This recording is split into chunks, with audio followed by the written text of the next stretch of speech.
Bueno, una pregunta para comenzar. ¿Cuánto tiempo dura una despedida? ¿Cómo recordamos a los 5 años y a los 40? Muchos admiramos, y en mi caso envidio, esa plasticidad del sentimiento de los niños, porque es profundo y fugaz, como la pastorcita del poema de Rafael Pombo que perdió sus ovejas, y en el que el mismo Pombo sucumbe a las lágrimas de su personaje, entonces parece entrar en la escena, inclinarse sobre su pastorcita para susurrarle: no llores, pastora, que niña que llora, bien pronto la vemos reír y cantar. Hoy escucharemos la historia de una niña que no lloró lo suficiente, tal vez, y que ahora, según sus propias palabras, ha llorado durante los últimos 2 años lo que no lloró en más de 37, porque no supo bien a qué o a quién. Después de escuchar que su papá estaba perdido y que en buena lógica de los niños, pensó que tal vez encontraría en algún momento el camino de regreso. Buenas tardes a quienes nos escuchan hoy, especialmente a las personas que están aquí reunidas en este bello recinto de la memoria y de la historia, como lo es el Museo Nacional de Colombia y su sala Emma Araujo, mujer que dirigió justamente este museo entre los años 1974 y 1982. De tal manera que mientras doña Emma Araujo oxigenaba e iluminaba este espacio, que pasaba de ser un baúl de abuelas para convertirse en un verdadero museo, como reseñó la crítica de arte y escritora Marta Traba, nuestro país vivía uno de los periodos políticos más agitados durante las presidencias de Alfonso López Miquelsen y de César Turbay Ayala. Pero antes de que nos dejemos arrastrar por esos referentes históricos, políticos, sociales y económicos que nos trae la sola mención de esos años y de esos nombres, como la bonanza marimbera, los secuestros, el Estatuto de Seguridad, los primeros informes de derechos humanos y luego esa gran esperanza de la paz que se fue abriendo camino hacia la propuesta de Belisario Betancur. Antes de que eso pase, digo, mejor hagamos una especie de acercamiento, no solo al territorio y a la región del Magdalena Medio, sino a las personas que aquí me acompañan y que son protagonistas de esta historia. Ellas son Liliana Silva Duque y su madre Lilia Duque. Tanto Liliana como yo nacimos en ese periodo, del 74 al 82. Yo en el 74, Liliana en el Día de la Virgen de Guadalupe del 79. Ya ella me dio permiso de decirlo, además en el podcast lo digo, ¿no? Y en este podcast que hoy lanzamos, también lo mencionamos, es la historia de este proceso, que es un duelo postergado, pero también una búsqueda necesaria.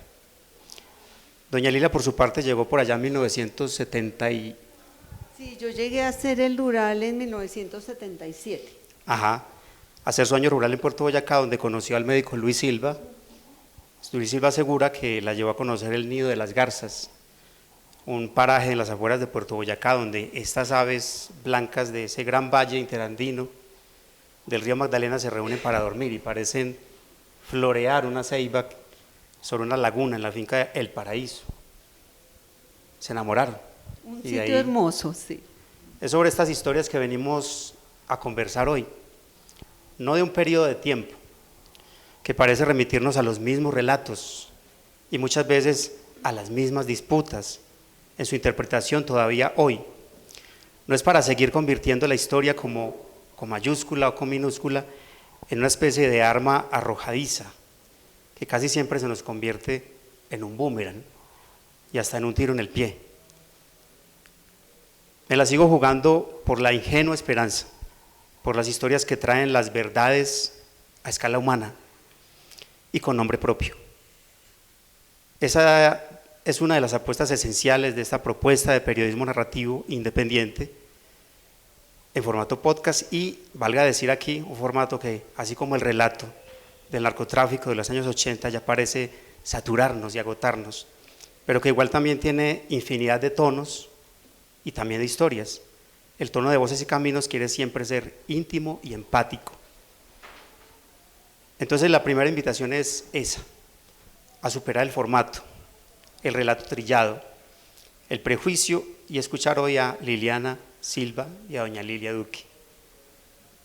Ahora los invito a ver lo que llamamos también en podcast, un poco prestando el término al cine, un tráiler, una especie de provocación narrativa, un esbozo de lo que hay en la pieza completa, pero con una invitación precisamente para honrar lo que yo creo que es la fuerza del relato sonoro. Son 3 episodios con la historia de Liliana. Por supuesto, la pieza completa es únicamente sonora y ya la pueden escuchar. Entonces,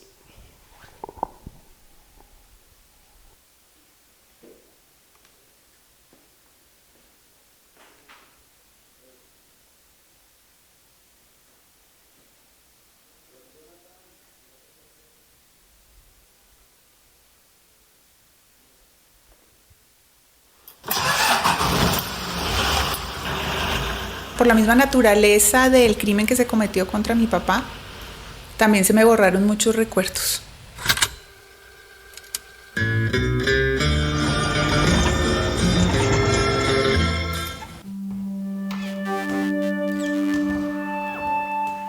imagina a una niña de 4 años acompañando a su padre en un campero que sale desde Bogotá atravesando montañas y bajan al valle tropical húmedo y caluroso del río Magdalena hasta Puerto Boyacá.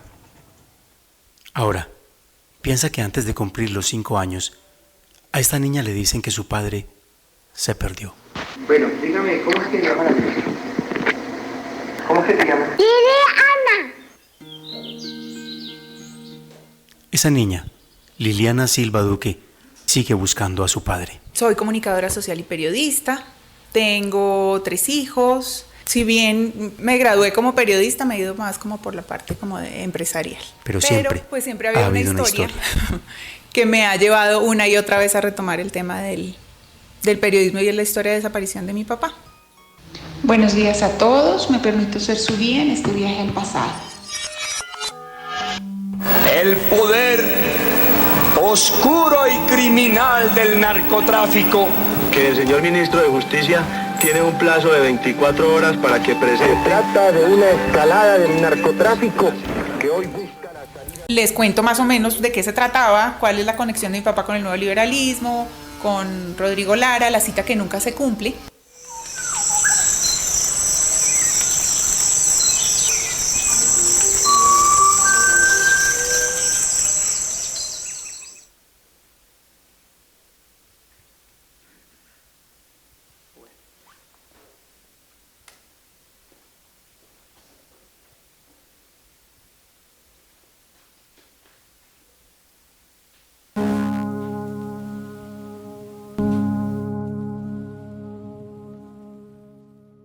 Esperar, sabiendo qué y a quién, pero no saber ya cómo ni con quién, cuando la espera se alarga y sin nadie que explique la demora con la claridad que exige una niña de 5 años. En ese momento no se hablaba de la palabra desaparición forzada, eso no existía.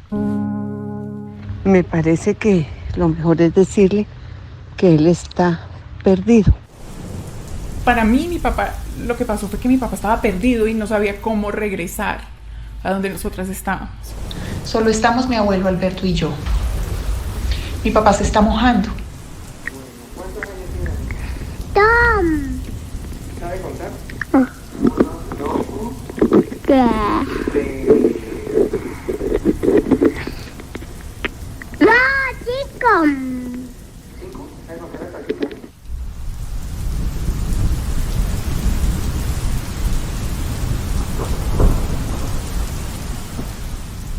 Mi papá nunca regresó. Se habían llevado a mi primer amor. Efectivamente se estaba mojando, como se lo dije a Albito ese sábado.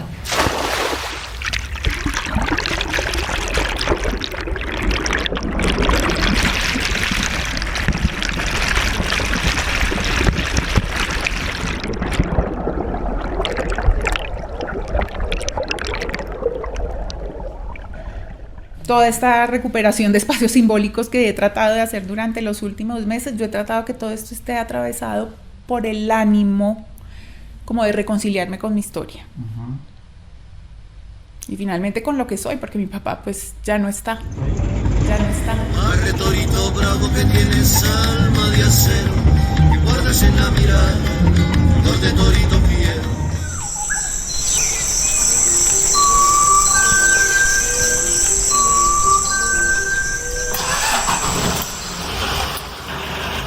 Por la misma naturaleza del crimen algo que se cambia totalmente.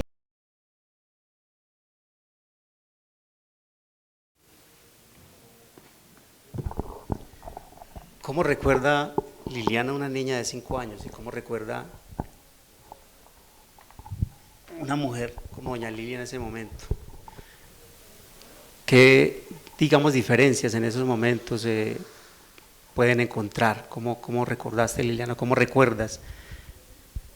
A ver, yo creo que pues todos necesitamos contarnos una historia que narre nuestro origen. Todos tenemos esa necesidad. Y eso es lo que yo he venido haciendo prácticamente durante estos últimos 2 años.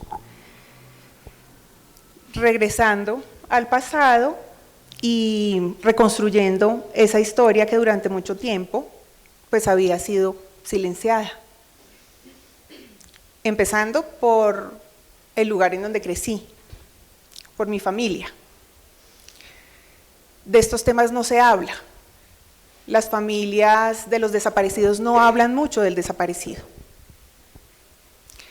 Entonces, en eso he estado durante los últimos años, tratando de reconstruir esos recuerdos, esos pocos recuerdos que todavía me quedaban de mi papá. Finalmente Juan pues era lo único que a mí me quedaba de mi papá, algunas escenas muy específicas y el álbum de fotos. Todos tenemos en la casa un álbum de fotos familiares y mi papá parece que hubiera sido una tarea que hubiera hecho con mucho juicio, porque organizó de forma muy especial todas esas fotos que dejó. Le gustaba mucho tomar fotos.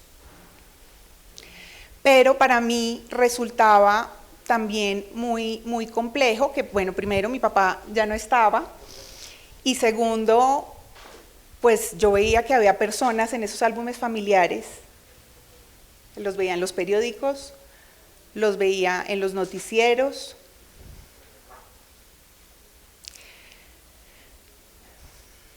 Muchos de ellos o algunos de ellos asesinados, el país sacudido con esas noticias.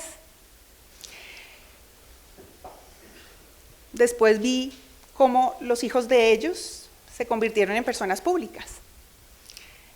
Yo creo que eso tuvo que ver mucho con que yo no hubiera tampoco soltado la historia, porque los personajes que pertenecían a esa historia pues seguían ahí.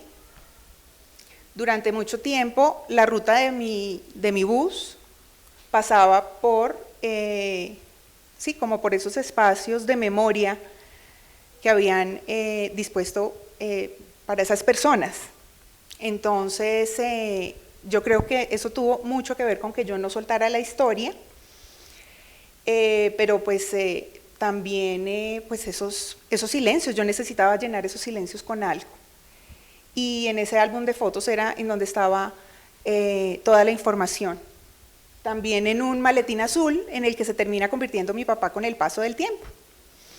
Ese maletín pues estuvo guardado en diferentes armarios que tuvieron las casas en las que vivimos mi mamá y yo durante muchos años. Y pues ahí hay recortes de periódico, fotos, cartas, todas relacionadas con la desaparición de mi papá.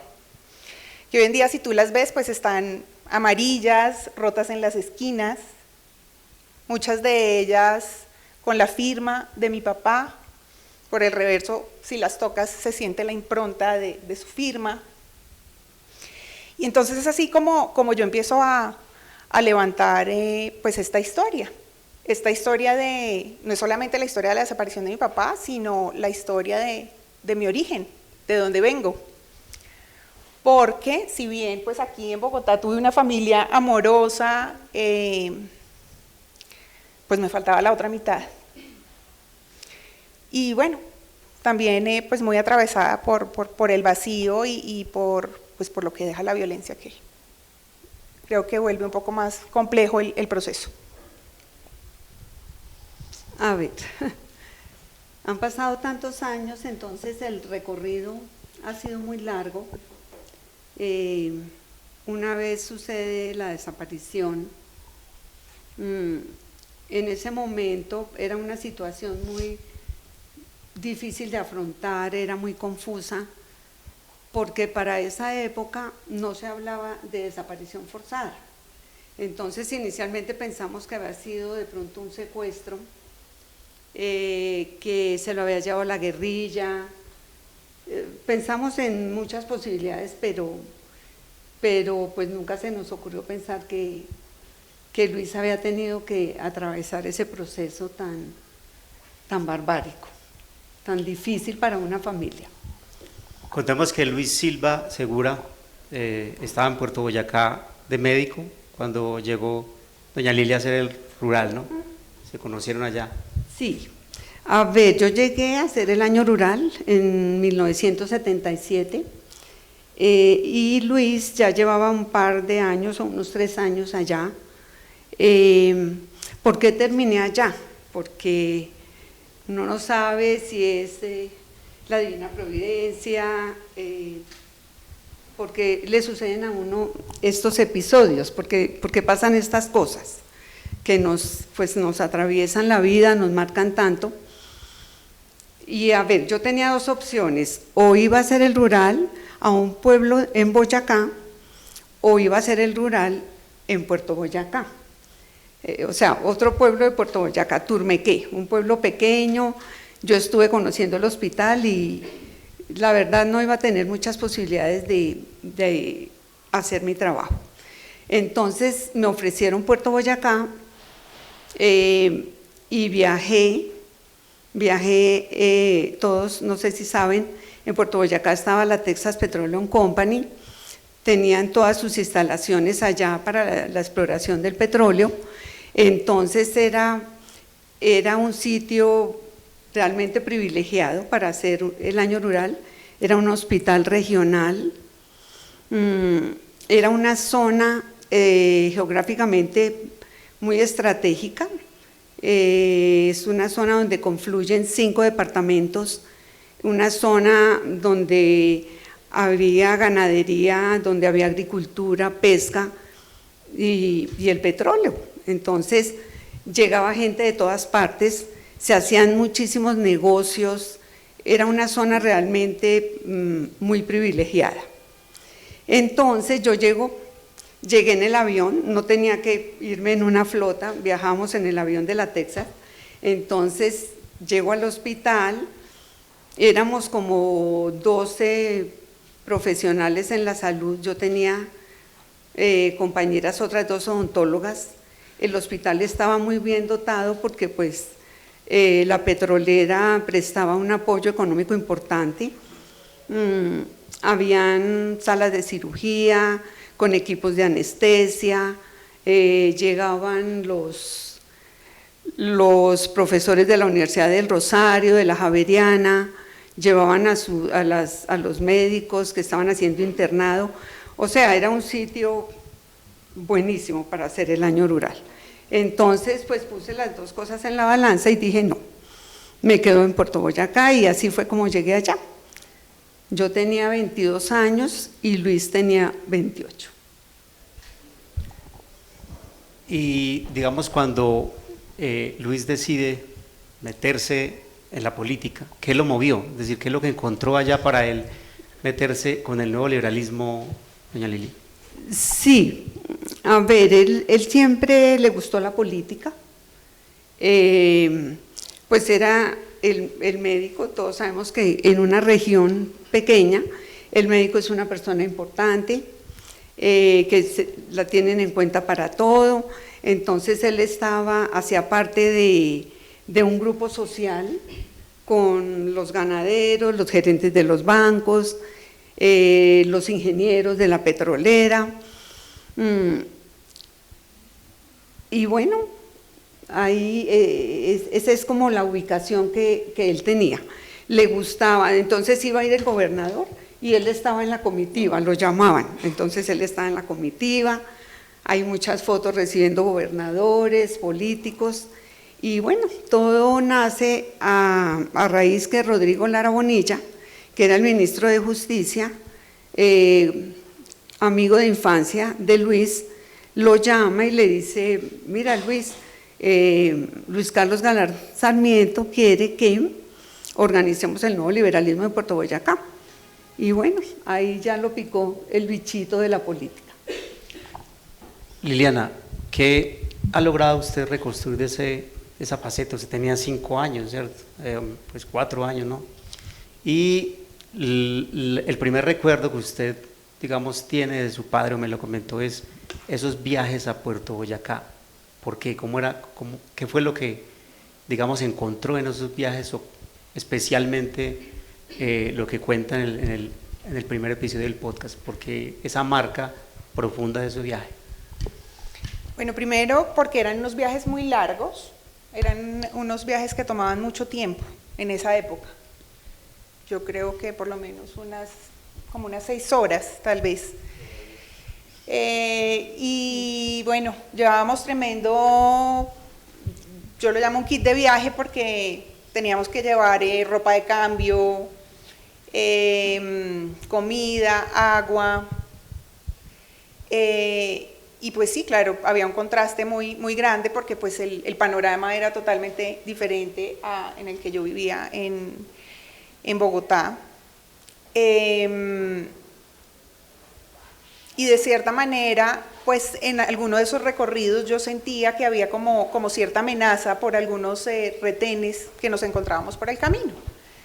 Era una especie de vaqueros, de jornaleros, a caballo, con lazos, sombrero, que nos detenían y hacían requisas del jeep.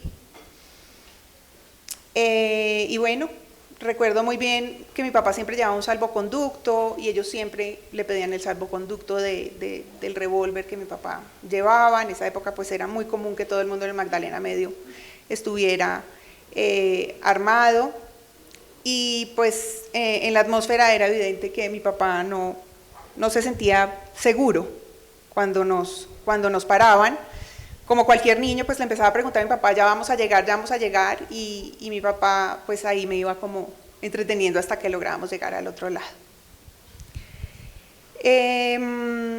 Eso especialmente recuerdo de los viajes. Recuerdo también la casa de Puerto Boyacá a la que llegábamos. Tengo algunas imágenes de los dos acostados en la cama, con el mosquitero, con el telón encima para que no nos picaran los zancudos, el ventilador en el techo y el televisor del otro lado del mosquitero, como con las noticias. Algunas veces lo recuerdo a él a mi lado fumando debajo del mosquitero.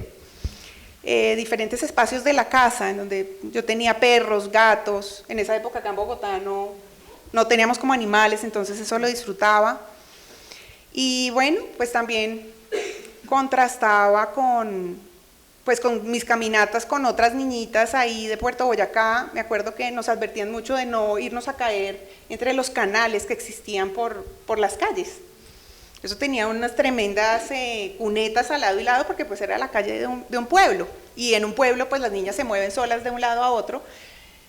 Yo creo que no recorríamos muchas distancias, pero pues para una niña eso era recorrer un montón. Y entonces recuerdo mucho que me decían que tuviera cuidado. Y bueno, también las visitas de la hacienda Nápoles. Entonces cuando mi papá ya está desaparecido, pues el zoológico que visitábamos pues termina mencionado en todos los periódicos, en todos los noticieros, entonces también hay otro elemento que como que se convierte en un, sí, como un leitmotiv y nombres y gente que yo veía en las fotos de mi papá y que también, como les dije ahorita, aparecían en los periódicos, las revistas. Entonces, sí, esos viajes pues eran de cierta manera pues una inmersión absoluta a un contexto muy diferente en el que yo vivía. En Nápoles uno se podía acercar a las jirafas y parársele al lado y tocarlas, eso tú no lo veías en ningún otro zoológico. Tengo muchos recuerdos sobre la interacción con los animales, no recuerdo mucho las personas, pero bueno, ahí están las fotos que como que pues también me dejan pues también recordar que pasé por esos lugares, ¿no? Doña Lilia, ¿en qué momento decide usted darle a la niña la versión de que el padre está perdido? ¿Y cómo, digamos, y qué significa esa manera de...? Fue una situación muy difícil porque no había certeza de nada, todo era incertidumbre, preocupación, no teníamos nada claro. Entonces yo busqué un psiquiatra infantil y bueno, y yo asistí primero con él, le conté, además porque Liliana, eso fue en vísperas de Semana Santa y Luis iba a viajar a Bogotá, entonces ella estaba pues pendiente de que su papá iba a llegar. Bueno, yo busqué el psiquiatra, le conté la historia, me dijo, no, tráigame la niña, yo la llevé, él estuvo hablando con ella, y bueno, y después me dijo, a ver, pues esta situación es tan irregular que a la niña no se le pueden decir mentiras, entonces vamos a decirle que él está perdido, porque realmente era eso, estaba perdido.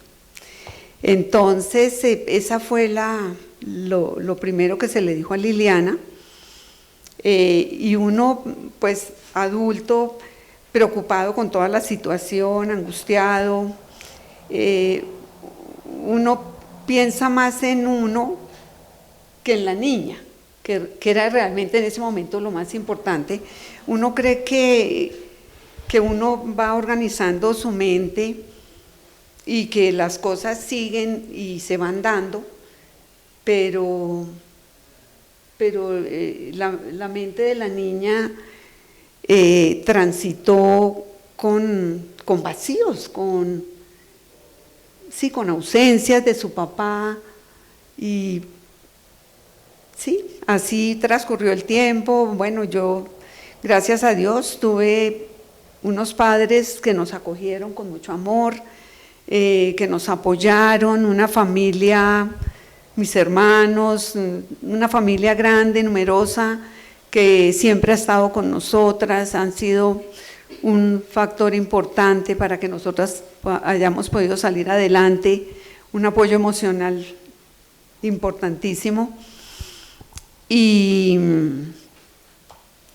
bueno, yo mandé a Liliana al colegio, a la universidad después, el tiempo pasó, tratamos de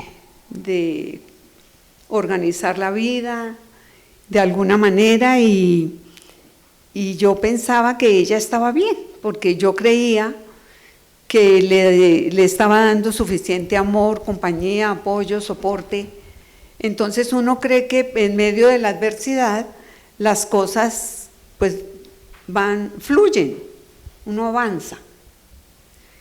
Pero bueno. Bueno, ahí contextualizando también, hoy se cumplen 40 años de la desaparición de Luis Silva. Y justamente el día anterior, 9 de abril, tenía una cita con Rodrigo Lara Bonilla para contarle lo que estaba sucediendo en Puerto Boyacá. Es claro que el exterminio del nuevo liberalismo comenzó en Puerto Boyacá. Y en ese, digamos, momento se desató ya, de algún modo, esa secuencia que más o menos ponen como un punto importante de cierre con la muerte de Galán el 18 de agosto del 89. Esa es como la historia pues en mayúscula, ¿no? Como diría al principio. Pero justamente a eso quería también como conducir. Es un duelo suspendido por esa versión de algún modo del papá perdido, desaparecido ese día mientras montaba bicicleta en las afueras de Puerto Boyacá. ¿Cuándo decide Liliana enfrentar o asumir, y qué implicaciones tuvo para usted el de algún modo retomar, si cabe el término, ese duelo de la niña de 5 años? ¿Por qué? Bueno, primero hay que hablar y referirnos a ese duelo suspendido con que esta historia no se entendía al principio. ¿Sí? Desde el principio nosotros no teníamos claridad lo fuerte de la vinculación de mi papá al nuevo liberalismo. Esa información nosotros la empezamos a entender con el tiempo. También pues sabíamos de la amistad con Rodrigo Lara, y pues sabíamos que se iban a encontrar, pero pues era el ministro, ¿sí? O sea, la información empezó a cobrar importancia en la medida que pasó el tiempo y que mi mamá se volvió pues una experta en unir puntos entre lo que se encontraba en El Tiempo, en El Espectador y en la revista Semana. Fue así como se construyó la historia de mi papá. Entonces, tú hablas de un duelo suspendido, pero en todo ese tiempo mi mamá fue uniendo puntos, se reunieron con el procurador Carlos Jiménez Gómez en aquella época. Mi tío visitó a Luis Carlos Galán inclusive unos pocos días después de la desaparición. Luis Carlos Galán le escribe a Betancourt, pero todo como que se va construyendo poco a poco. Entonces esto es un duelo suspendido, pero es un duelo en donde hay acción, hay movimiento, hay investigación, ¿sí?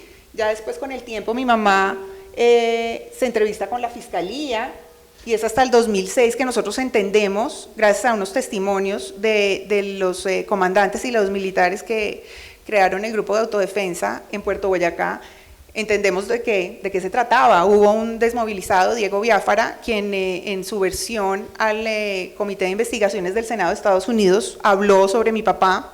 Mi papá aparece en un libro publicado en esa época que se llama La Coca Nostra, que fue ahí también un libro con el que crecí en mi casa con el nombre de mi papá, y en medio de ese enredo que el periodista Fabio Castillo narraba allí. Entonces, pues para mí Puerto Boyacá se terminó convirtiendo en una masa amorfa que no podía entender qué era lo que había pasado.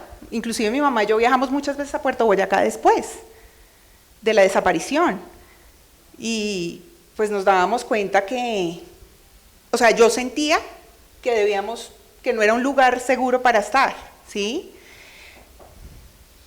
Con el tiempo caímos en cuenta que el hotel en donde nosotras nos quedábamos, al que llegábamos y a medianoche se veían los radios y la gente hablando como por unos radios gigantes, pues nos dimos cuenta que a ese hotel habían llegado los israelitas, que después conformarían las escuelas de entrenamiento. Entonces fueron lugares que estuvieron pues muy dentro de la familiaridad de la vida de ellos como esposos, y que fueron muy cercanos para mí en esas visitas posteriores, ¿sí? Entonces después nos empezamos a dar cuenta que inclusive los comandantes paramilitares pues habían tomado la casa de mi papá pocos meses después de la desaparición. Entonces, pues ¿qué es lo que me lleva a tomar la decisión? Yo dije, yo tengo que resignificar esto porque no me puedo quedar solamente en la versión que está en los libros. Muchos de ustedes pues han hecho una gran labor en torno a este tema, pero para una familia es muy difícil poner a su ser querido en medio de todo eso.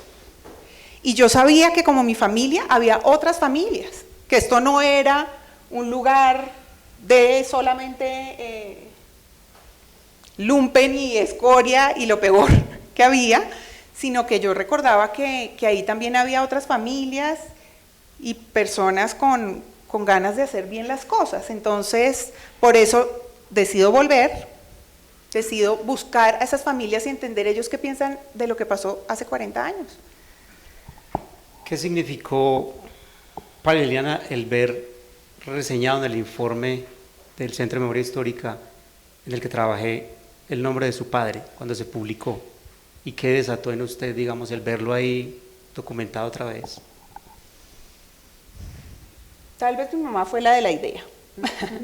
Creo que en pandemia, pues sí, está la historia que no se calla. Entonces mi mamá me dijo, mira, estas personas escribieron este informe, valdría la pena que lo revisaras. Estaba ahí, estaba la mención de los tres, de cómo pues el nuevo liberalismo había terminado como pues exterminado en un inicio en Puerto Boyacá, y de qué forma pues los demás militantes se habían tenido que replegar al partido militar, al partido oficial liberal, en esa época pues ya muy permeado por el tema del narcotráfico en Puerto Boyacá. Entonces, bueno, ahí vuelve y aparece esa información, aparece la información de mi papá, de Martín y de Benjamín, que fueron pues los dos compañeros de partido de mi papá, que ocurrieron 1 mes y 3 meses antes de la desaparición, y esa era la información que mi papá venía a traer a Bogotá, y pues no lo dejaron, no se lo permitieron. Entonces, pues yo digo, acá hay otras familias, ¿sí? Pienso en la estratificación de las víctimas en este país. Se pensó que solamente contando la historia y el relato de 2 de esas familias, todos estábamos satisfechos, y pues no fue así. Había otras personas. Entonces hay otras familias que buscar, y pues digo, ¿qué pasó con estas otras familias que no fuimos protegidas por el exilio, que nos quedamos acá? Tienen que estar vivas en alguna parte. Entonces decido buscarlas. Sí, y ahí está la información en el estado suplantado, pero ¿en qué radicó la importancia? En que yo dije, hay otras familias, quiero hablar con ellas, quiero ver cómo ven ellos esto ahora en perspectiva, y pues adicionalmente se da paralelo a la restitución pues del partido, en donde pues efectivamente lo que se demuestra allí es que así como los miembros de la Unión, de la UP, los del nuevo liberalismo también fueron víctimas de un exterminio sistemático. Y bueno, ahí ya empiezo a encontrar otra información adicional que me lleva como no solamente a quedarme como con la historia familiar, qué pasó con esas personas, esos hijos, sino también pues cuál fue el contexto político en el que ocurrió todo. Precisamente una de las apuestas de esta propuesta narrativa de Voces y Caminos es que se construye paralelamente como con los mismos protagonistas, ¿cierto? En este caso, con esta comunicación que establecí con Liliana después del informe, empezamos a explorar la posibilidad de regresar a Puerto Boyacá, ¿cierto? De regresar, y con el médico Luis Silva fue desaparecido Raúl Cortés, que su familia logró conocerla también cuando fue a Puerto Boyacá. Hablemos de qué significó para usted ver, digamos, desde esa perspectiva de ellos, que digamos, permanecieron en Puerto Boyacá, sí, ese momento de la desaparición. ¿Qué logró usted ahí entender, percibir? ¿Conversaron en la casa? Contemos un poco de ese viaje, Liliana.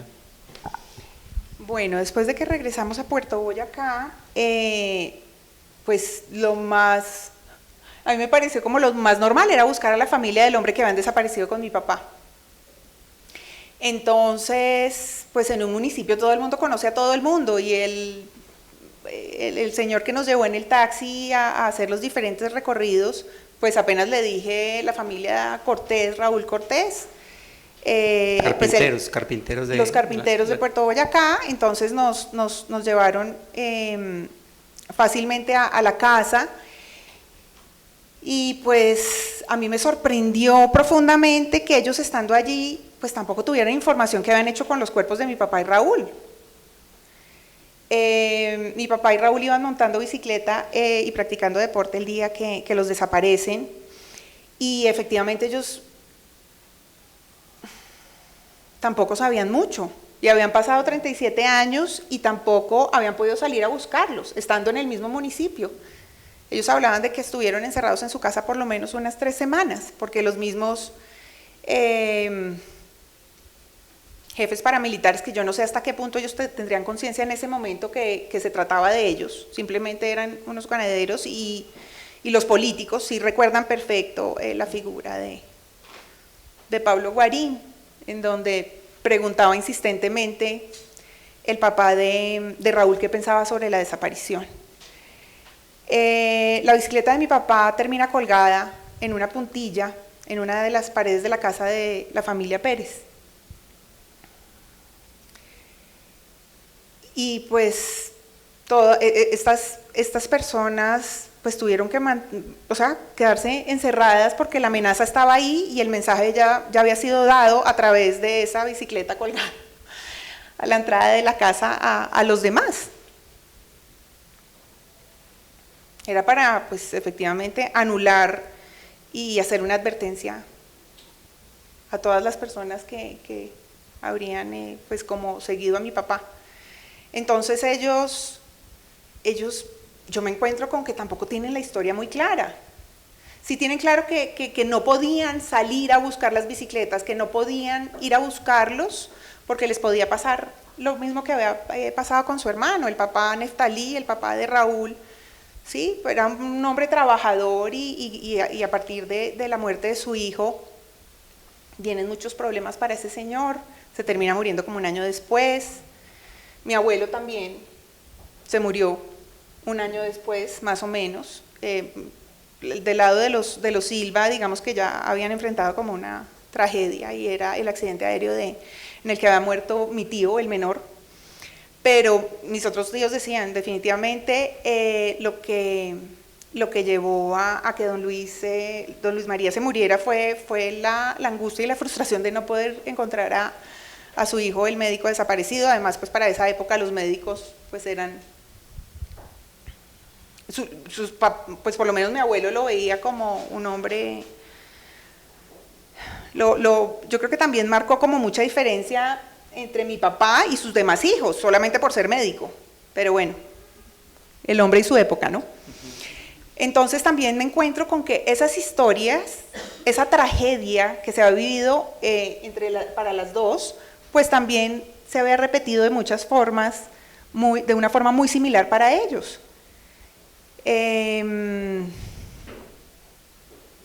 Y nunca supieron en dónde los habían dejado, y con el paso de los años hay ciertos lugares en donde ellos todavía no pueden acceder, y mucho menos buscar pues unos restos, ¿no? Ahí se quedaron. También yo creo que hay algo un poco de naturalización de lo que pasó. Yo de cierta manera estaba acá en Bogotá y para mí pues mi papá era el único desaparecido. En Puerto Boyacá yo me imagino que para todos estos chiquitos era algo súper normal. Yo me he reencontrado con mis amiguitas de Puerto Boyacá y me decían que llegaban al colegio y todos los días habían asesinado al tío, al primo, y a veces el papá de esta había asesinado al hermano de esta, ¿sí me entiendes? Entonces yo creo que sí hay un tema de naturalización de la violencia, y eso se ve reflejado incluso hasta hoy. O sea, yo me hubiera ido de ese lugar, pero ellos siguen ahí. Doña Lilia, ¿cómo vivió el viaje de Liliana a la distancia? Ustedes de Estados Unidos, digamos, ella le contaba por medio de audios ese viaje a Puerto Boyacá que le suscitaba tanta inquietud.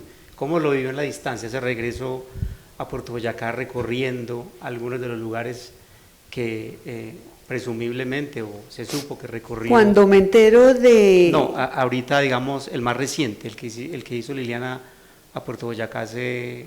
El último viaje que hice. Es el que ella... Ah, el tuyo. Ah, no.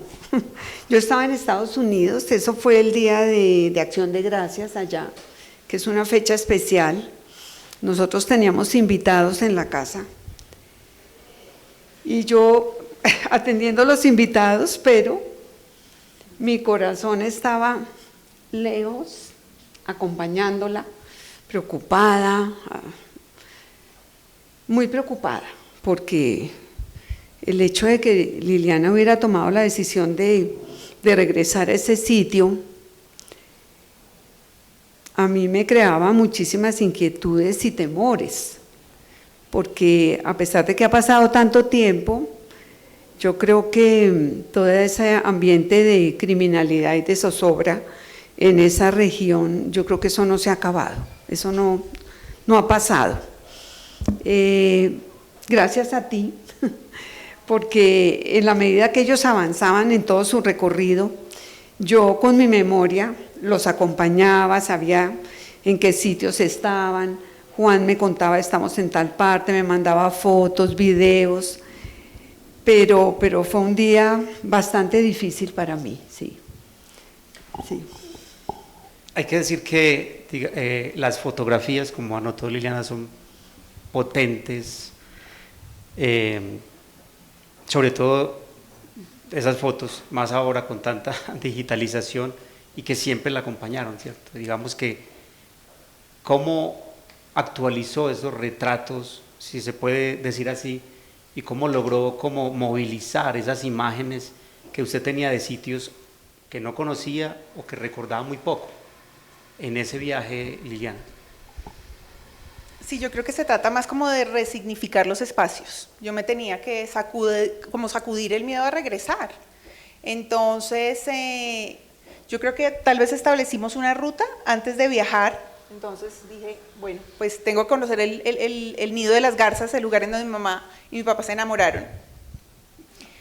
Entonces fuimos hasta ese lugar tan espectacular y es unos árboles gigantes divinos en donde las garzas se paran en la copa y parecen flores, parece que fueran las flores del árbol, y los árboles están en la mitad de unas lagunas espectaculares. Entonces allá estuvimos. Inclusive me acuerdo que cuando salimos nos subimos al carro y me olió como a cigarrillo, como si fuera con mi papá al lado fumando, como si él estuviera fumando a mi lado, me acuerdo, y te lo comenté, Juan.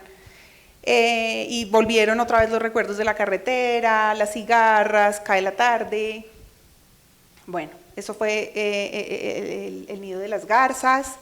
También, pues, después de uno de los testimonios que nos dan las personas con las que nos reunimos y los militares que promovieron este asunto en Puerto Boyacá, pues me habían hablado del lugar a donde habían trasladado a mi papá después del secuestro. Mi papá lo detienen en un lugar muy cercano a la puerta del batallón Bárbula, en donde él también ejercía como médico legista. Y de ahí, para nosotras, él no había vuelto a salir, según varios informes del DAF. Sin embargo, a raíz de estas entrevistas que hice, tal vez en el 2021, me dicen que fue trasladado a una hacienda, a La Palma o a Las Palmas. Y pues también yo reviso en el informe del estado suplantado y empezamos a mirar con Camilo qué era eso, cuáles eran Las Palmas, si se llamaba La Palma, Las Palmas, si existía en la actualidad. Inclusive la historia pues ahí muestra cómo Henry Pérez se esconde de Pablo Escobar. Una vez empieza como esa disputa territorial, es una hacienda de Henry Pérez efectivamente, en donde tenían un tipo de como una cárcel. Desde allí impartía el grupo paramilitar Justicia, y según este militar, pues ahí tuvieron retenido a mi papá durante una noche, es víctima de tortura, y al día siguiente pues ya lo asesinan y se deshacen del cuerpo en el río, junto al de Raúl. Entonces dije, quiero conocer La Palma, y llegamos a La Palma y pues sí, efectivamente es la forma como se ve la hacienda o la finca, pues es típica finca de mafioso en los 80, ¿no? Un kiosco gigante en la mitad de una laguna grandísima. Obviamente ya todo está está como en ruinas. Tratamos de acceder al lugar, no nos dejan, nos advierten que hay cámaras. Bueno, entonces ese lugar también, pues yo quería conocerlo, porque yo me imaginaba que todo esto estaba como escondido, como entre una ceiba, como, no sé, como entre ¿Sí me entiendes? Hablaban de unos bosques de teca, entonces yo dije, no, pues estos lugares deben estar muy, muy escondidos, y pues me doy cuenta que no, que las carreteras están abiertas y que ellos pues mandaban y retenían a la gente pues a la vista de todo el mundo. Pues, efectivamente ellos suplantaron la autoridad en ese lugar. También me acercó al río, a Morro Caliente, que es un caserío de pescadores a donde mi mamá iba con mi papá, y había un pescador que les preparaba un pescado delicioso y disfrutaban mucho ir a ese lugar. Y según como los testimonios, pues era muy posible que se hubieran deshecho del cuerpo de Raúl y de mi papá en ese lugar. Entonces vamos, y además hay una cosa súper bonita porque pues hay unos animales, y la forma como los animales nos acompañan en ese recorrido es muy, muy emocionante, muy emotivo. 2 monos aulladores y un gran árbol ahí. 2 monos aulladores espectaculares, divinos, se nos acercan, nos empiezan a botar semillitas, empiezan a jugar. Además se nos acercan 2 perros gigantes que pensábamos que pues iba a ser imposible entrar a ese lugar. Sí, empiezan a jugar, inclusive ahí hay como un tipo de unas escaleras y una baranda. Y la persona que nos acompaña nos dice que de esa baranda se apoyaban para deshacerse de los cuerpos y tratar de empujarlos hacia adentro del río y que el caudal del río se los llevara. También hay una casa gigante, grandísima, que custodia ese lugar. Seguramente pues desde ahí también se vigilaba ese espacio, pero el estar ahí a mí me trajo mucha tranquilidad. Yo creo que conectó mucho con la idea de que mi papá estaba perdido en la selva, porque eso fue lo que yo construí en mi cabeza cuando era chiquita. Entonces creo que conectó mucho más fácil que cuando estuvimos en un botadero de basura súper profundo, que fue otro lugar del que nos hablaron, en donde en la medida que se deshacían de los cuerpos iban lanzando capas de concreto y basura. Entonces era capa de cadáveres, capa de basura, capa de cemento, y pues... Quisiera preguntarte ahí, Liliana, digamos, ese viaje, ¿qué significó para hacer conciencia? Ya más o menos lo ha relacionado con respecto a Raúl Cortés, el hijo de la familia de los carpinteros. ¿Qué suscitó en usted la conciencia de otras víctimas en esos lugares y sobre todo el río? Que ya sabemos, no fue solo su padre, sino muchos, y ese momento en que estuvo usted en silencio, orando, al lado del río Magdalena, en un lugar que además nos sorprendió por la belleza, ¿no? Y esa compañía, digo, propiciatoria y bella de esos 2 monos aulladores, los perros, que me contara un poco más esa sensación y, si se quiere, esa conciencia de lo que había sucedido ahí. Pues es que es el horror, es la muerte de mucha gente. Ha sido dramático lo que ha pasado en el país, ha sido dramático lo que no se nos ha contado. Entonces, pues sí, inclusive cuando llegamos al río, el río es capaz de transportar unos troncos gigantes de metros. Entonces eso conectó también como con la forma como esos cadáveres pues avanzaban en el río. En mi caso, o sea, mientras que estábamos en ese lugar, pues también eso fue para mí como si se empezaran a mover como todos esos sentimientos que habían quedado ahí como en stand-by, como inmóviles, ¿sí? El movimiento del río pues sí, también permite que como que las emociones fluyan al ritmo del río.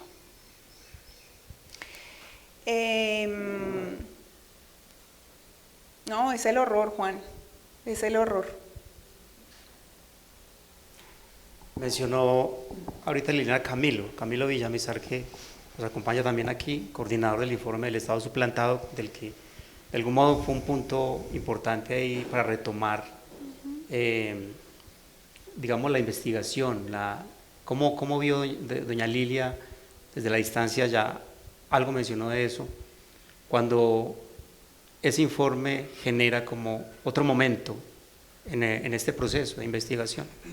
Sí, a ver, yo a través de todos estos años siempre estaba inquieta con las noticias, con los periódicos, con las revistas, y de verdad que ha sido una historia que se ha tejido muy lentamente a través de todos estos años, y en algún momento escuché en la radio sobre el libro, creo que inicialmente se llamó De patrones a comandantes, pero le cambiaron el nombre en algún momento y yo dije, ahí debe haber algo, porque eso fue realmente lo que sucedió allá. Todas esas personas, los ganaderos, que yo los conocimos con sus esposas, sus niños pequeños, los gerentes de los bancos, pues las personas que son más notables en un pueblo, sufrieron una transformación increíble porque resultaron todos con alias, absolutamente todos con alias, según un informe que nos dio la Fiscalía. Y fue muy duro porque hacían parte pues, de la vida del diario vivir en Puerto Boyacá. Las personas que nos rodeaban, con las que compartíamos. Inclusive teníamos una persona muy cercana que hace un par de años nos contaron que había terminado en Estados Unidos por narcotráfico, que era una persona de bien. Entonces uno dice, pero ¿qué fue lo que pasó? ¿En qué momento esas personas de bien transitaron a un estado tan bárbaro, tan loco? Y bueno, yo creo que eso fue muy duro para mí, pensar que esas personas que nos habían rodeado de alguna manera habían sido partícipes de la desaparición de Luis. Liliana, habíamos hablado de que, digamos, alguien asume la investigación o de manera personal, pero también, digámoslo así, por cerrar un ciclo o procesar un duelo, como un derecho y una necesidad, ¿no? Un derecho que tienen las víctimas y una necesidad emocional o que tengan ahí. Y usted decide hacerlo además contactando otras personas que fueron de ese contexto, otras víctimas. Además lo que significa movilizar todo eso para la familia, ¿no? Ese derecho y esa necesidad que usted tiene, ¿con qué cosas se encuentra? Todos no están ni en el mismo interés, ni en la misma sintonía. ¿Cómo ha asumido esas diferentes posiciones? Hay que decir que hasta una persona le dijo que si no era prematuro, ¿no? Después de 37 años. Sí, a ver, yo creo que durante los últimos años yo me he creído con el derecho de que alguien me dé una explicación clara, y es por eso que he ido entre las entrevistas y entre los informes y entre el periodismo y toda la información que he encontrado ahí. O sea, ya dije, tengo derecho a entender qué fue lo que pasó con mi papá. Y pues claro, también debía buscar esas otras personas que habían estado en esa época. Quería saber ellos también cómo lo habían entendido, cómo lo habían asumido, a qué habían sido sometidos, qué recuerdos tenían, para ellos qué era lo que había explicado la desaparición de mi papá. Entonces sí, los relatos son muy, muy variados. Hay personas que lo justifican y lo dicen, pues por algo le habrá pasado eso al médico. Alguna razón tuvo que haber para que le pasara lo que le pasó, se lo merecía. Otras personas me dicen, no, es prematuro, es peligroso, las paredes tienen oídos, es mejor que tú no vengas acá a preguntar por tu papá. 40 años, después de 40 años, buscar una persona prematuro es espantoso, porque de cierta manera uno también siente como si esa persona lo estuviera amenazando a uno. Aquí ni se le ocurre venir a buscar a su papá porque le puede pasar lo mismo. Está pues el relato de los Cortés, que es como más como de aceptación, digámoslo así. Hay personas con las que entrevisté que me empezaron a hablar como si les hubieran sacado un tapón de la boca y fuera información que ellos se hubieran guardado para ellos durante mucho tiempo. En el caso de los Cortés. De los Cortés. Por fin nos pregunta alguien de esto, ¿no? Se sentía esa Por fin podemos sensación. hablar con alguien de lo que pasó. Y es horrible porque pues ha pasado mucho tiempo. Entonces estas personas también vivieron con eso ahí guardado, como la persona que habita la casa, la que había sido, pues sí, en donde habíamos vivido, pues me deja entrar a la casa, yo le digo, mira, yo viví hace mucho tiempo acá, y me dice, claro, usted es la hija del doctor Silva y yo no tengo ni idea quién es esa persona, y la persona me deja recorrer la casa, y la persona es muy amable, ¿no?, durante nuestro recorrido, pero después, cuando me voy, ya la persona no me vuelve a contestar.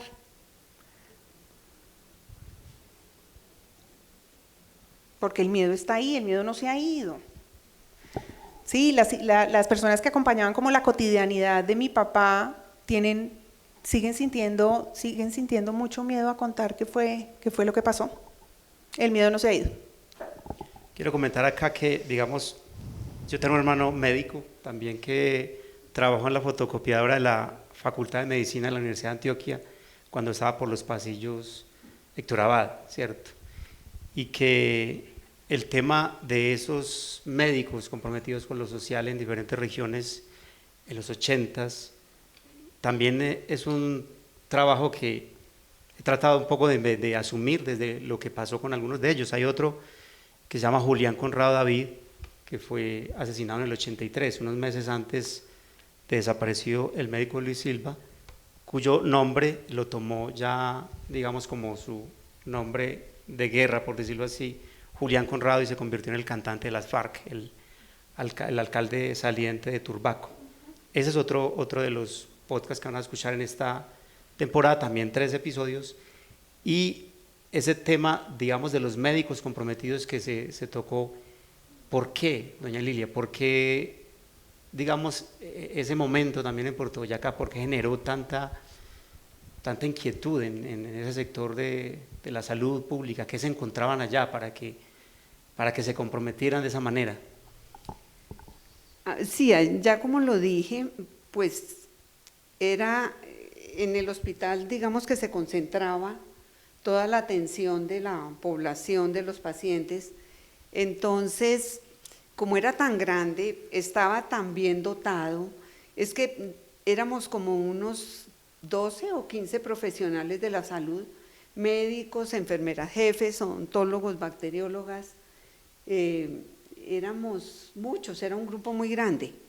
Y como se tenía todo el apoyo de la petrolera, llegaba la gente de Bogotá, de la Javeriana, del Rosario, hacían cirugías, el hospital estaba muy bien dotado.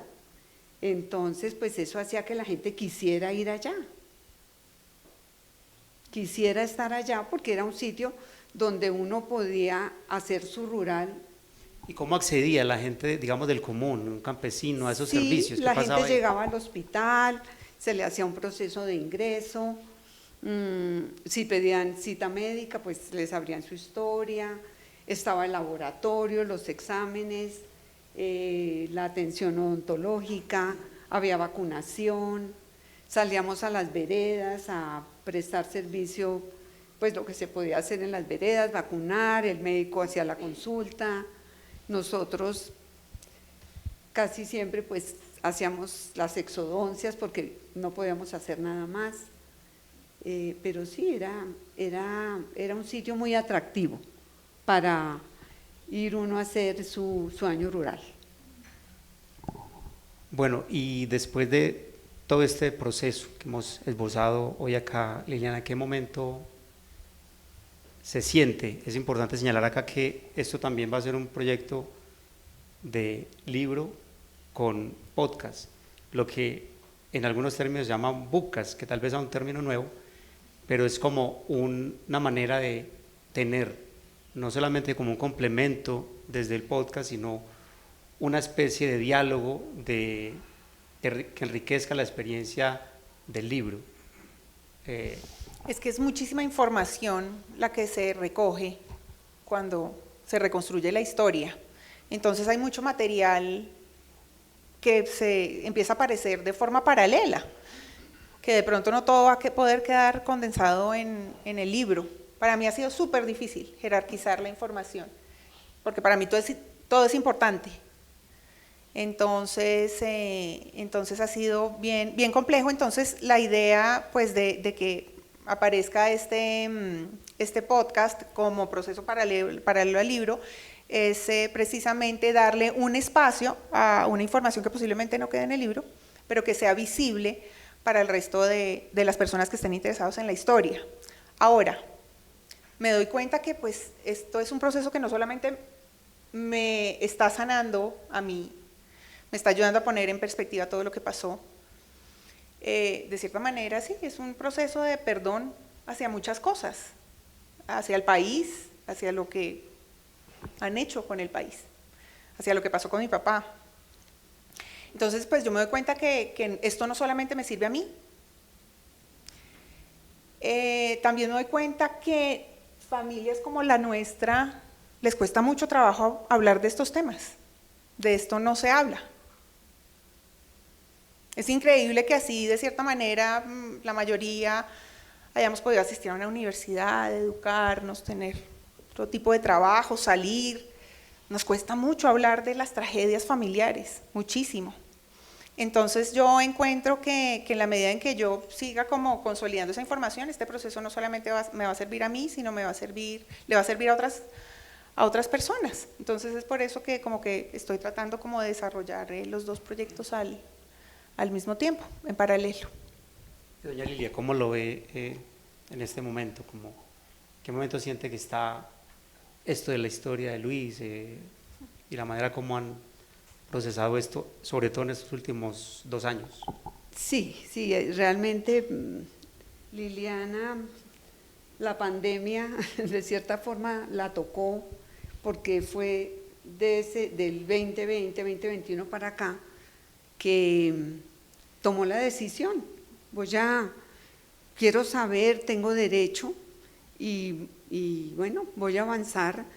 De todas formas, ahorita el tema de la tecnología pues facilita que la gente, unas personas se encuentren a otras, alguien conoce a alguien, comparten teléfonos, y pues yo creo que ella ha hecho un trabajo increíble porque se ha contactado con personas que no me imaginé nunca que pudieran aparecer otra vez y dar su relato, aportar información. Entonces ha sido un proceso muy interesante, muy bonito, y yo creo que sí, en cierta forma, sanador. Sí, esto... Bueno, los 3 episodios que estamos publicando también del podcast se llaman Dios no existe, el primero, el segundo se llama Papá se está mojando, y el tercero Los caminos del Padre. Me gustaría, Liliana, que desde su perspectiva, ¿por qué esos títulos? Pues obviamente los puse yo, pero digamos desde su lectura que los conoce ahora. Sí, bueno, el primero, que se llama Dios no existe, es precisamente esa frase que mi papá me bota en uno de esos recorridos después de que pasamos por un retén paramilitar, en donde los vaqueros nos llevan a detener el carro y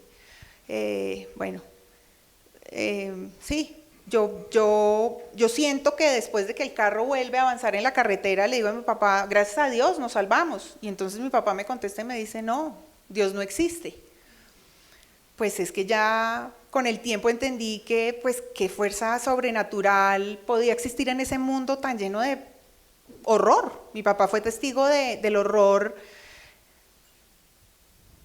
en directo. Mi papá recibía los cadáveres en la morgue, veía cómo les habían arrancado los dientes uno a uno, cómo les habían sacado los ojos, les habían cortado las orejas, los habían desmembrado, les habían arrancado las uñas. También se acercaba al río a recoger los cadáveres que bajaban por el río. Le gustaba invitar a otras personas a que lo acompañaran. Entonces todo el mundo se acuerda perfecto de cómo los abría, de qué forma se tenía que hacer el corte para que los órganos quedaran expuestos. Recuerdan mucho cómo muchas veces no se llevaba el cadáver al hospital, sino que había un cuartico que al día de hoy existe en el cementerio de Puerto Boyacá, en donde él practicaba las necropsias. ¿Cuáles eran las muestras que se tomaban? Sí, mi papá trató de identificar todos esos cadáveres y con él terminaron haciendo todo lo contrario, anulándolo. Entonces, bueno, ese es el capítulo de Dios no existe. Bueno, y también mi papá venía de una familia en la que la mamá de esa familia había muerto cuando ellos estaban muy jóvenes, y pues mi abuelo, un patriarca, en donde pues la palabra religión no existía en esa casa, y pues además muy contrastada con mi realidad acá en Bogotá, ¿no? Mis abuelitos, pues religiosos, amorosos. Sí, mi mamá como que trabajando mucho. Las mamás o sea, las esposas, las viudas de los desaparecidos, son mujeres que, pues que también como que sí, de pronto piensan que la única forma que van a poder suplir ese vacío que quedó de ese padre ausente, pues es con el trabajo. Entonces mi mamá tenía unos horarios locos de pacientes. Era raro porque mamá atendía a un montón de niños que les dolían los dientes, pero conmigo no podía pasar mucho tiempo, porque trabajaba mucho. Mi mamá se especializó en atender niños con hemofilia. Pues yo entendía que mamá estaba prestando una ayuda a unos niños que lo necesitaban, que sacándoles una muelita se podían morir más o menos básicamente en la silla de odontología. Sabía que estaba haciendo una labor muy importante, pero para mí era duro. Entre semana yo solamente veía a mi mamá en las mañanas. Cuando me levantaba, me arreglaba, me daba el desayuno y me mandaba al colegio. No la veía mucho, me acostaban a las 7 de la noche y mi mamá llegaba a las 7, 8 de la noche. No nos veíamos mucho, nos veíamos los fines de semana sí, en las vacaciones. Entonces, y de mis abuelitos, pues encontré como una religión muy tranquila, También fui a un colegio católico, un colegio de monjas gringas. Entonces era un colegio espectacular en donde nos parábamos a las 3 de la tarde y llegaban unos niños de un barrio pobre y se sentaban en ese lugar en donde nosotros habíamos estudiado durante el día y no se perdía un lápiz. Entonces también con una sensibilidad muy desarrollada por parte de las sisters. Entonces para mí no fue la religión harta, nunca lo vi así. Pero entonces claro, mi papá era Dios no existe. Dios no existe, deja de hablar bobadas, son cosas sobrenaturales en las que no debes creer. Entonces, claro, había mucho contraste y es por eso que ese capítulo termina llamándose Dios no existe. El segundo, ¿me recuerdas cuál es, Juan? Que no me acuerdo. Papá se está mojando. Mi papá se está mojando. Sí, mi papá se está mojando, pues gira en torno a el lugar en donde yo esperaba que mi papá regresara a recogerme. Y pues nunca volvió. Entonces es en la sala de comedor de la casa, de mis abuelitos. Mi abuelito dedicado a la filatelia, en sus momentos libres, concentrado en su libro de estampillas, cuáles eran las que me dejaba tocar, cuáles no. Un aguacero terrible, y entonces le digo a mi abuelo, mi papá se está mojando. Entonces él me dice que sí, que no, que mi abuelo debe estar protegiéndose de la lluvia bajo un árbol. Y entonces ahí narro un poco, como esa atmósfera, pues tan acogedora, tan amorosa, con mis primas. Yo no tenía hermanos, pero pues tuve 3 primas que eran como mis hermanas. También como llegábamos muchas veces a pasar los fines de semana juntas, los juegos que teníamos juntas, mi abuelito cómo nos consentía. Sí, el abuelito fue ahí crucial también. Tanto para mi mamá como para mí, eso fue como el reemplazo de la figura masculina para las dos. Yo viví también con muchos adultos, porque pues mis tíos no todos estaban casados. Entonces vivía con la hermana menor de mi mamá y durante un tiempo viví con 2 hermanos de mi mamá. Entonces sí, yo era una chiquita rodeada pues de mucho afecto, mucho cariño, y describo pues esa espera de mi papá pues que se vuelve eterna. Ese es el capítulo. Bueno, y cómo después pues sí, me doy cuenta que los carros en los que viajaba con mi papá regresan a la casa sin mi papá. Y los parquean al fondo del parqueadero y los empiezan a vender. Mi abuelito creo que tuvo el Dodge Dart rojo por un tiempo, ahí íbamos a hacer mercado, pero pues ese había sido el carro de mi papá. Entonces, sí, ahí narramos un poco eso, y sí, y cómo mi papá nunca regresó, de qué forma, pues, el zoológico que visitamos, en donde pues entrábamos en medio de un safari y los avestruces metían la cabeza por las ventanas, y bueno, como ese lugar que había sido como tan bonito junto a mi papá, pues se termina convirtiendo pues en el horror, en los periódicos, en las revistas. Sí, muchas coincidencias. A Lara lo terminan llevando, a Lara lo asesinan 20 días después de mi papá, y a Lara lo terminan llevando a la clínica Chayo. La clínica Chayo quedaba al respaldo de mi casa. Y todo estaba como muy conectado ya cuando lo ves desde esta perspectiva. Al principio no se entendía mucho, pero después te das cuenta que como que es una cadena de coincidencias muy impresionan, ¿no? Y ese capítulo termina precisamente con esa imagen de que, bueno, que yo tengo esa preocupación de que mi papá se está mojando, y con un testimonio que recogemos hace que prácticamente unos 2 años, en donde uno de los comandantes paramilitares o quienes apoyaron este grupo de la Asociación de Campesinos y Ganaderos del Magdalena Medio, desde la parte militar me dice a su papá lo lanzaron al río, no lo busque más, tiene que parar esa búsqueda porque eso permite que el alma descanse. Entonces de ahí viene el de mi papá se está mojando. Y el tercero es Los caminos del Padre.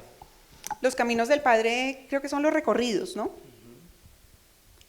Sí, el recorrido por la ahí hacienda, me gustaría, digamos, La Palma, el batallón. ¿Cómo fue cambiando la imagen del padre a medida que avanzando como a la investigación y en ese recorrido? Sí, claro, pues me encontré con un padre mucho más real, mucho más idealizado. Un papá un hombre que no le tenía miedo a nada, un hombre que fue muy contestatario, pues un hombre que era como cualquier hombre, que ya no estaba con su esposa para ese momento, sino que se quedó solo en ese pueblo y fue incapaz de moverse de ahí pese a todo lo que estaba viendo, porque ahí era protagonista, en otro lugar no hubiera sido protagonista. Y cómo es eso lo que lo lleva a él a ese desenlace tan trágico. ¿Por qué se quedó don Luis en Puerto Boyacá? A ver, antes de casarnos, los planes eran que nos íbamos a estar allá un tiempo, en Puerto Boyacá. A él le iba muy bien profesionalmente. Yo hice el año rural, después me nombraron coordinadora de odontología del hospital, y siempre hablamos de que íbamos a estar allá poco tiempo. Yo quería volver a Bogotá a seguir estudiando, él quería hacer medicina interna, pero pasó el tiempo y él como que no volvió a poner el tema. Y yo decía, bueno, pero es que tuvimos un acuerdo. Yo decía, yo acá ya no tengo mucho que hacer, aunque yo pude instalar allá mi consultorio, yo tenía mis pacientes, teníamos el consultorio juntos. Pero yo no me sentía que ese era mi sitio, no, pues toda la vida acá en Bogotá. Fue un cambio brusco para mí y pensé que iba a ser transitorio, pero Luis no decía, bueno, el año entrante nos vamos, o no volvió a hablar del tema, y yo decía, no, este no es mi sitio, no, además era un ambiente muy diferente para mí, porque yo era pues una persona muy citadina, entonces, y no quería que Liliana creciera ya tampoco, yo decía, no quiero verla como en otro espacio. Y bueno, y me resultó un trabajo, una oportunidad en la clínica infantil con subsidio. Entonces, un pariente mío me llamó y me dijo, bueno, Lili, está esta oportunidad de trabajo, y yo dije, bueno, la cojo. la cojo y bueno, y nos vinimos para Bogotá y él se quedó allá. Él se quedó allá, él venía, visitaba a Liliana, nos veíamos, hubo un intento de reconciliación, pero él no me decía, yo me vengo para Bogotá. Él siempre esperaba que nosotras nos mudáramos para allá. Y yo pues no era lo que quería ni lo que quería para Liliana. Me sentía, además, crecí en una familia numerosa, muy unida, muy afectuosa, y allá me sentía un poco sola, sí, muy sola, sí. Entonces, sí, las cosas se dieron de esa manera y bueno, de cierta forma fue una decisión buena, hoy en día creo que fue una decisión buena, porque Liliana estuvo en riesgo, a ella le querían hacer daño. A mí un investigador de la Procuraduría me dijo, recién pasaron las cosas, me dijo, señora, a su niña le querían hacer daño. Claro, eso me impactó pues de una manera terrible y yo creo que lo mejor que pudimos haber hecho nosotras fue haber salido de Puerto Boyacá. Liliana, ¿qué sientes que sigue acá en adelante? ¿Qué siente que sigue con el libro, el tono que usted ha, digamos, buscado en ese libro? Su historia personal, pero que el contexto y toda la historia no la desborde, habiendo tanto relato, muchos de ellos tan trillados y tanta investigación de ese tiempo. Sí, pues yo creo que tiene que construirse una historia como desde lo personal. Yo quisiera que estos personajes visibles pasaran por los lados, por las esquinas, visitaran el relato desde una esquina. Aquí hay un grupo maravilloso que me ha venido acompañando en esa tarea y a veces me dicen, Liliana, por favor, deja de echar tanta carreta y tanta información periodística que no queremos saber qué piensas, queremos saber qué sentiste. Eso ha sido súper difícil. Hasta de pronto, si no hubiera estudiado periodismo, el libro ya estaría escrito. Es terrible porque hay mucha información. Entonces, poner en una balanza eso ha sido lo más complicado. Pues las entrevistas siguen. La gente me sigue contactando por Facebook y me preguntan, ay, ¿usted es la hija del doctor Silva? Venga que le tengo que contar algo. Entonces, eso es tenaz, Juan, porque cada vez que me entrevisto con una persona, pues claro, cada uno tiene una versión muy diferente de mi papá. Pues he llegado al punto que, pues inclusive otras personas han desmentido la versión del río. Es posible que mi papá esté en otra parte, se han abierto otras puertas en donde se abren otras posibilidades de encontrar el cadáver. 40 años después. ¿Hasta dónde creer? ¿Qué pasa si cierro esa puerta y me pierdo de la posibilidad de encontrar a mi papá? Igual si se encontraran otras dos personas, otra persona, pues habría valido la pena esa búsqueda. También es una lucha terrible con estas entidades encargadas de avanzar sobre esas búsquedas y de los procesos y entonces uno se termina convirtiendo pues amigo de la fiscal que está a cargo del caso y amigo del investigador y entonces diciéndole, pero por favor necesito que esta entrevista se haga ya. Y me dicen, Liliana, estamos con mucho trabajo, no podemos hacerla ya, no es cuando tú quieras, es cuando nosotros podamos y esto puede pasar en 1 año, 2 años. Es que estoy buscando a mi papá y esta persona dice saber en dónde está. No, tienes que esperar. Bueno, aquí contarles que también esta propuesta de periodismo independiente del podcast está en esa misma búsqueda de tono, es una apuesta de que estos episodios sean parte de un proceso. Yo me atrevo a decir pasos y tal vez, ojalá pues llegar hasta la palabra transformaciones.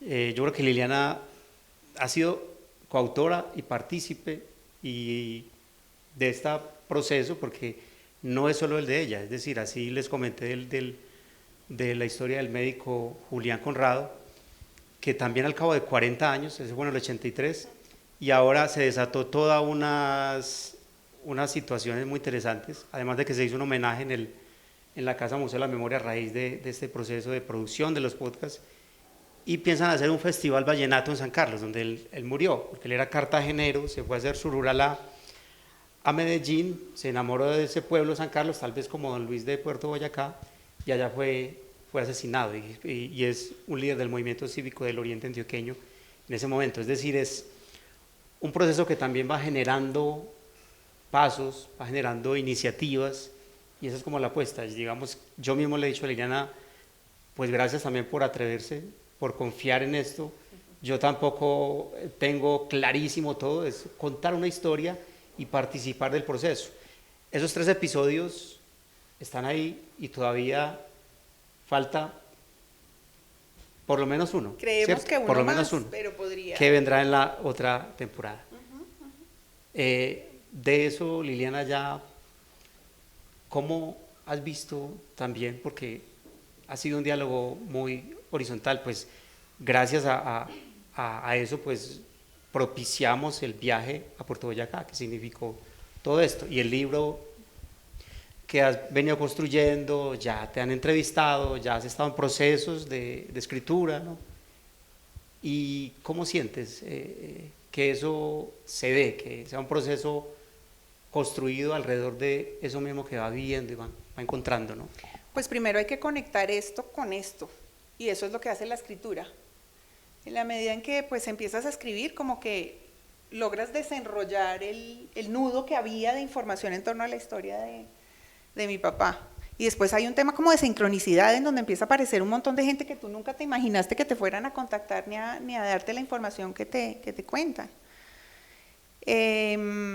Pues Juan, estabas tú, en donde pues nos une pues esa historia de esas pérdidas, tanto en la familia tuya como en la mía. En tu caso, pues tus 2 hermanos, uno desaparecido y otro asesinado. Entonces, y bueno, y pues la experiencia que ya se tenía con el trabajo desarrollado por ti en Puerto Boyacá y por Camilo. Yo no podía volver a Puerto Boyacá con mi esposo, ni con mi mamá, ni con un tío, porque nadie se atrevía. Yo necesitaba ir con alguien que conociera el lugar, que me dijera, mira, acá podemos ir y acá mejor no. ¿Sí? Yo pensé regresar con una persona que era visible en Puerto Boyacá y sí, tú me dijiste, no, mira, esta persona, si vas con ella, pues te va a ver todo el mundo, van a poder averiguar quién eres, mientras que lo hacemos de esta forma vamos a poder como fluir más fácil en medio de todo esto. Entonces, pues ese proceso está rodeado de todos esos eventos, de descubrimientos y de gente clave que se te acerca. Creo que hay personas que se tienen que encontrar en algún momento de la vida, así sea después de 40 años. Y así ha resultado muchas personas, como tú, como el inspector de policía y paciente de mi papá. Yo a él lo presento como memoria. Él es la memoria de la desaparición de mi papá. Es un hombre campesino que recuerda mucha información. Entonces, y pues tiene la imagen muy nítida de mi papá, de lo que hacía, cómo se comportaba. Inclusive me dice su papá del Huila, nunca le oí el acento opita. Su papá hablaba antioqueño, o sea, tenía acento paisa sí, él siempre hablaba paisa y como que el resto de la gente pensaba que era paisa y él pues no era paisa. Como detalles como de ese tipo, cómo se reunían en una hacienda que se llamaba La Melodía. A mi papá le gustaba cantar, entonces invitaba a gente que supiera tocar guitarra y la pasaban buenísimo. Memoria tiene muchas historias muy bonitas y de cierta forma Memoria fue quien trajo a mi papá de vuelta. Él es la persona que después de 37 años dice, sí, había un médico que lo asesinaron, lo desaparecieron junto con este muchacho, y es a raíz de ese testimonio que me ayudan ustedes a encontrar que yo digo, bueno, pues aquí hay gente que se está acordando todavía de mi papá, entonces sí, hay que buscarla. De todos esos elementos está lleno esto. Bueno, ya en este punto sí. Y con el tiempo, ¿qué tal si alguno de ustedes si quiere comentar algo, preguntar algo alrededor de lo que hemos expuesto acá, mientras comenzaron ustedes escuchando los que llamamos tráiler también, tomando un poco el término del cine, solo el audio? Ahora vamos a poner Ade, si tenemos ahí listo el proyector, a ver lo que Yo quisiera hacer como dar un mensaje, pero no sé si esperar al final o en este momento, Juan. Yo quisiera agradecerles a todos ustedes, a la mayoría los conozco, están acá porque han acompañado el proceso, o sea, son personas que en algún momento he llamado y a las que les he pedido auxilio y les he pedido como una guía, ya sea para avanzar sobre mi proceso de escritura, para entender la investigación, para que me acompañaran a donde una persona a la que le tenía mucho miedo y la empecé a ver de una forma muy diferente. Por allá varios contactos en el Huila para encontrar cuál había sido la historia de mi papá antes de Puerto Boyacá. No todo se podía quedar ahí, mi papá no había nacido ahí, entonces había una historia de su juventud. Jorge Eduardo Hechem Turbay, amigo de mi papá cuando eran unos chicos de 19 años, entonces esto también me lleva como a otras historias, en donde mi papá no era solamente el médico desaparecido del nuevo liberalismo, sino, pues sí, también había sido una persona de amigos, y de muchas memorias que todavía siguen en la cabeza de esas personas, muy, muy bonito.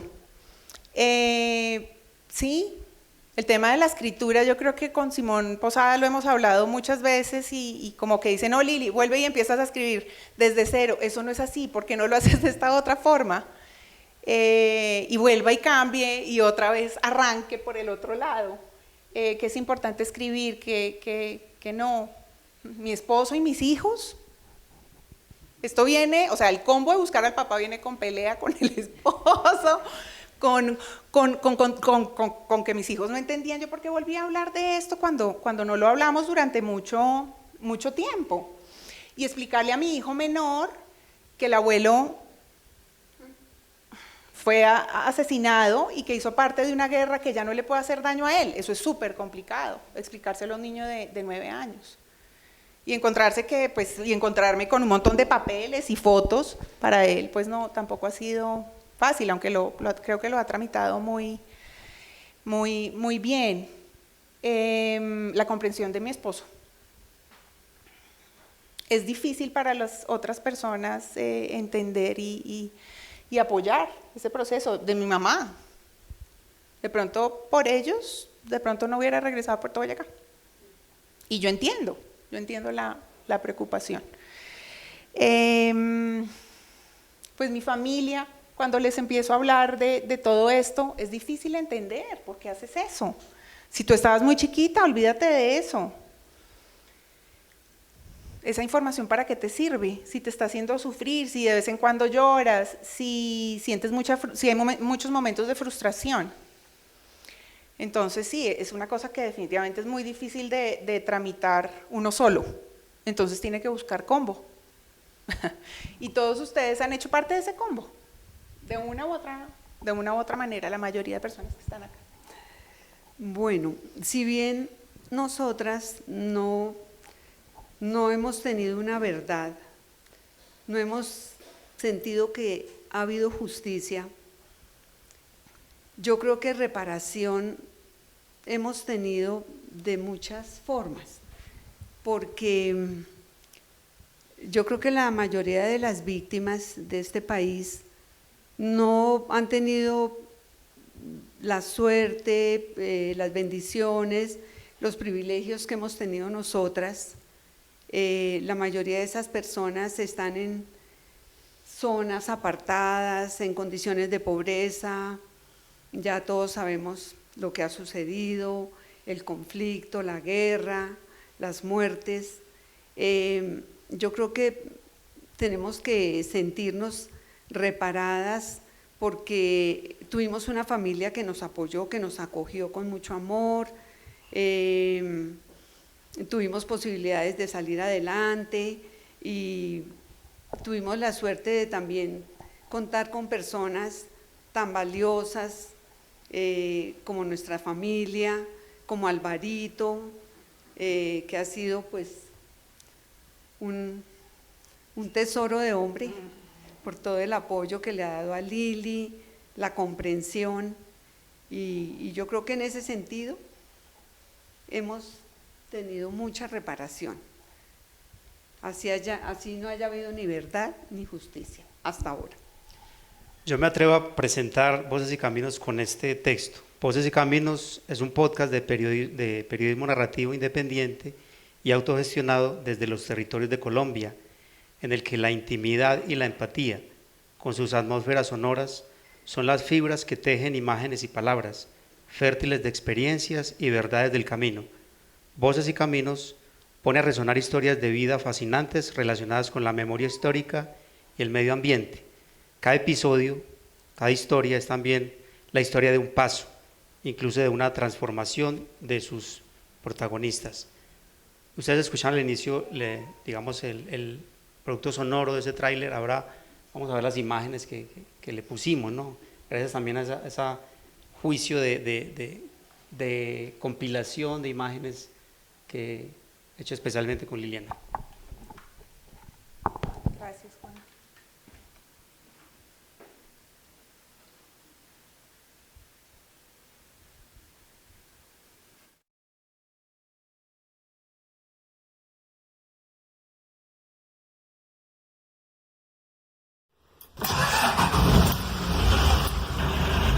Por la misma naturaleza del crimen que se cometió contra mi papá, también se me borraron muchos recuerdos.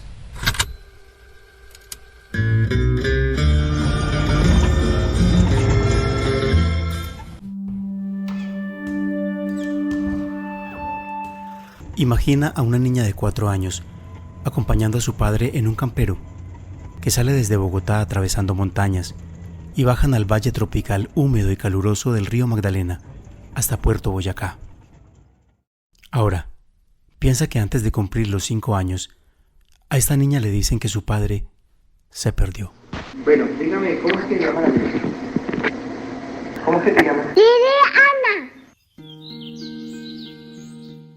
Esa niña, Liliana Silva Duque, sigue buscando a su padre. Soy comunicadora social y periodista, tengo 3 hijos. Si bien me gradué como periodista, me he ido más como por la parte como de empresarial. Pero siempre ha habido una historia que me ha llevado una y otra vez a retomar el tema del periodismo y de la historia de desaparición de mi papá. Buenos días a todos, me permito ser su guía en este viaje al pasado.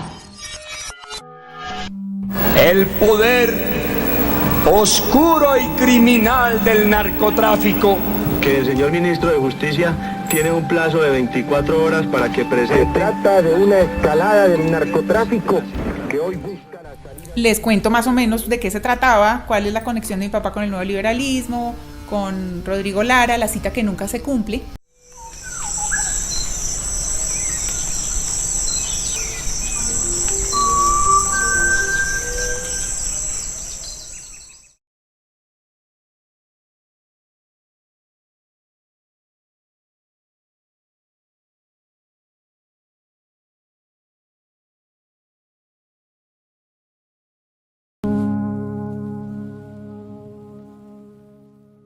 Esperar, sabiendo qué y a quién, pero no saber ya cómo ni con quién, cuando la espera se alarga y sin nadie que explique la demora con la claridad que exige una niña de 5 años. En ese momento no se hablaba de la palabra desaparición forzada, eso no existía.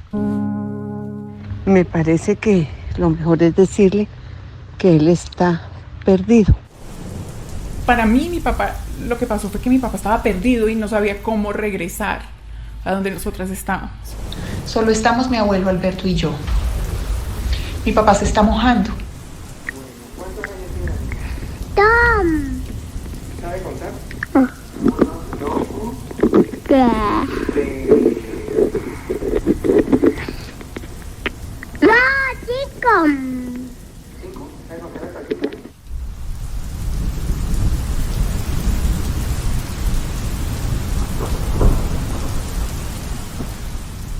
Mi papá nunca regresó. Se habían llevado mi primer amor. Efectivamente se estaba mojando, como se lo dije al Vito ese sábado.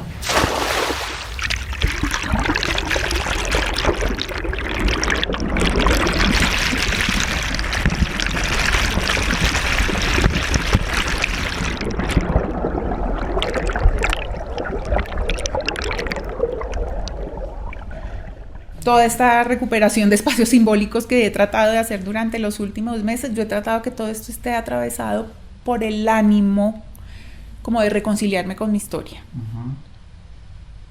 Y finalmente con lo que soy, porque mi papá pues ya no está. Arre torito bravo que tienes alma de acero, que guardas en la mirada, norte torito fiero.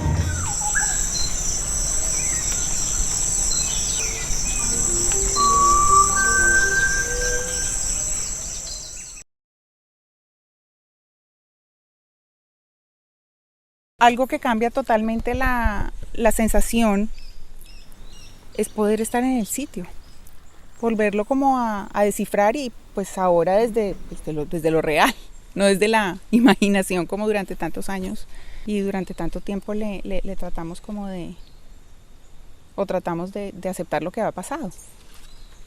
Es diferente.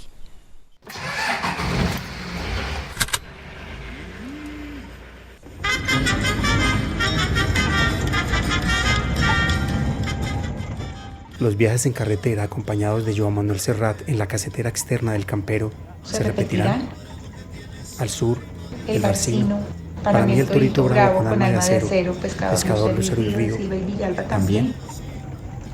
Así acabas de escribir en el libro, recordando a la niña que fuiste y que insistía en preguntar a tu abuelo sobre la ausencia de tu papá. Sí, los mapas mentales que uno va armando en torno a esa desaparición, ¿no? Y en qué lugares a qué lugares tú puedes acceder y a cuáles no.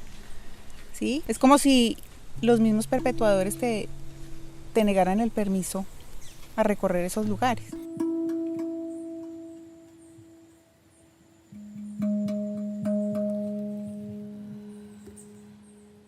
Pasaron 37 años para que te decidieras a hacer este otro viaje, un viaje en presente hacia el eterno río Magdalena. Así como el caudal del río fluye, permite que nuestras emociones también se descarguen, fluyan.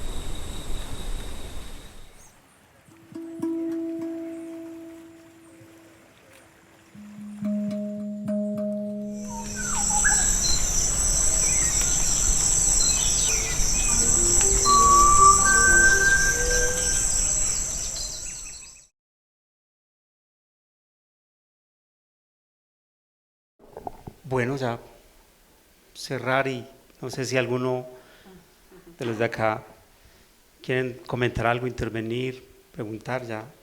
¿Qué horas tenemos? 6:50. A las 7. Cerramos por acá. ¿O alguien? Dejamos ahí entonces la resonancia de todas esas historias de vida, memoria y territorio. Muchas gracias, Liliana. No, bueno, por también participar de esta apuesta, y a doña Lilia también, muchísimas gracias. Gracias a ti, Juan, por el acompañamiento.